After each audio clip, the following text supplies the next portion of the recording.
बच्चों, +2 के solid state chapter में कंट्रीब्यूशन ऑफ एटम पर unit cell present at different positions like corners, face centre, body centre and edge centre को हम 3D model की help से पता करते हैं. So if an atom is placed at the corner of a cubic unit cell, then ये corner atom आगे 8 unit cell के साथ शेयर होगा. आइए देखते हैं. जैसे ये एक corner atom green cubic unit cell के साथ शेयर हो रहा है.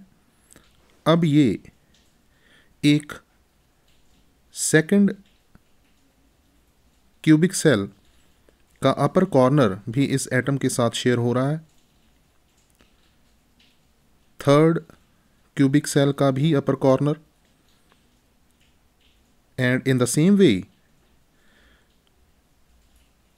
फोर्थ क्यूबिक यूनिट सेल का अपर कॉर्नर इस एटम के साथ शेयर हो रहा है.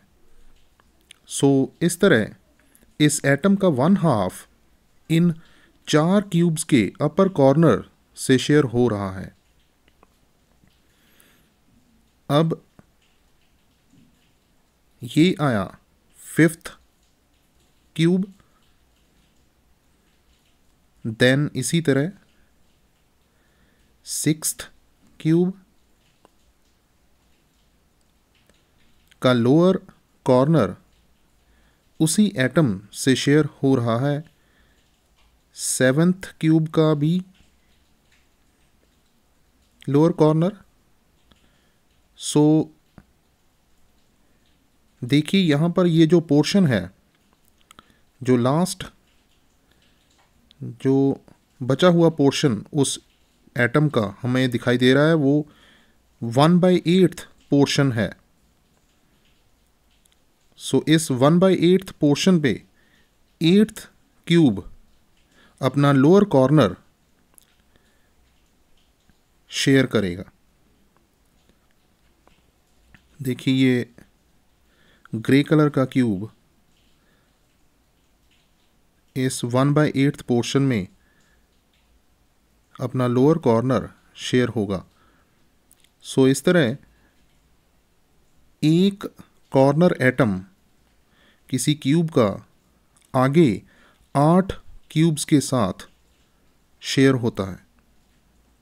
सो उसकी एक क्यूब के लिए कंट्रीब्यूशन 1/8 हो जाएगी.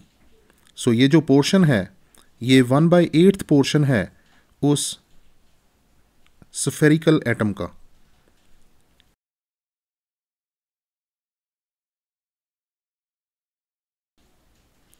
सो इसी तरह अगर कोई एटम किसी क्यूब के फेस सेंटर में प्रेजेंट होता है, जैसे अगर मान लीजिए ये एक स्फेरिकल एटम को हम इस क्यूब के फेस सेंटर में प्लेस करते हैं, थोड़ा सा नीचे. सो ये जो फेस सेंटर में एटम है, इसका हाफ पोर्शन इस क्यूबिक यूनिट सेल के साथ शेयर हो रहा है और other half second cubic cell के साथ शेयर होगा. सो अब ये मैं सेकंड क्यूब इसमें ड्रॉ करता हूँ. ये देखिए. सो इस तरह अगर कोई एटम किसी क्यूब के फेस सेंटर में प्रेजेंट होता है या प्लेस होता है, तो वो 2 क्यूब्स के साथ शेयर होता है या 2 क्यूबिक यूनिट सेल्स के साथ शेयर होता है. सो उसकी कंट्रीब्यूशन टूवर्ड्स 1 यूनिट सेल 1/2 हो जाएगी, 1/2. ठीक है जी.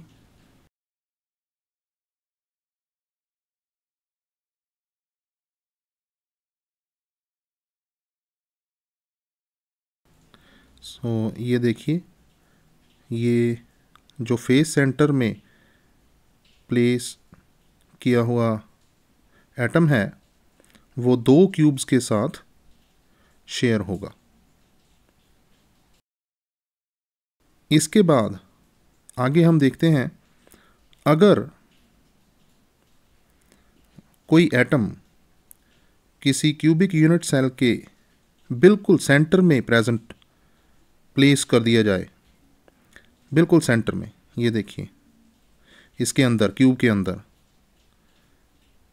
सो उसकी contribution towards this unit cell या टुवर्ड्स दिस क्यूब 100% होगी। सो वो पूरे का पूरा एटम इस क्यूब के अंदर है, सो इसलिए इसकी contribution towards that cube is equal to 1। So इसके अलावा अगर कोई एटम किसी क्यूब के एज सेंटर में प्रेजेंट हो या प्लेस कर दिया जाए, तो उसकी contribution towards that cube becomes 1/4। क्यों? क्योंकि वो एटम जो किसी क्यूब के एज सेंटर में प्लेस हो, वो आगे 4 क्यूब्स के साथ शेयर होगा। देखिए ये सेकंड क्यूब के साथ वो एज सेंटर में पड़ा हुआ एटम शेयर हो रहा है। इसी तरह थर्ड क्यूब के साथ, ये ड्रॉ कर रहा हूँ मैं थर्ड क्यूब,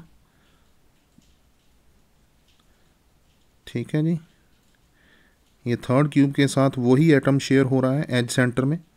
सो अब उसका 1/4 जो है वो हमें दिखाई दे रहा है एक साइड से। So 1/4, this portion is 1/4 of that spherical atom. So ये 1/4 पोर्शन फोर्थ क्यूब के साथ शेयर हो सकता है। सो इसका मतलब ये है कि इस एटम की कंट्रीब्यूशन, जो एटम एज सेंटर पे प्रेजेंट होता है किसी भी क्यूब के एज सेंटर में, उसकी contribution towards that cube becomes 1/4। ठीक है जी। सो उसकी एक क्यूब के लिए कंट्रीब्यूशन बिकम्स 1/4।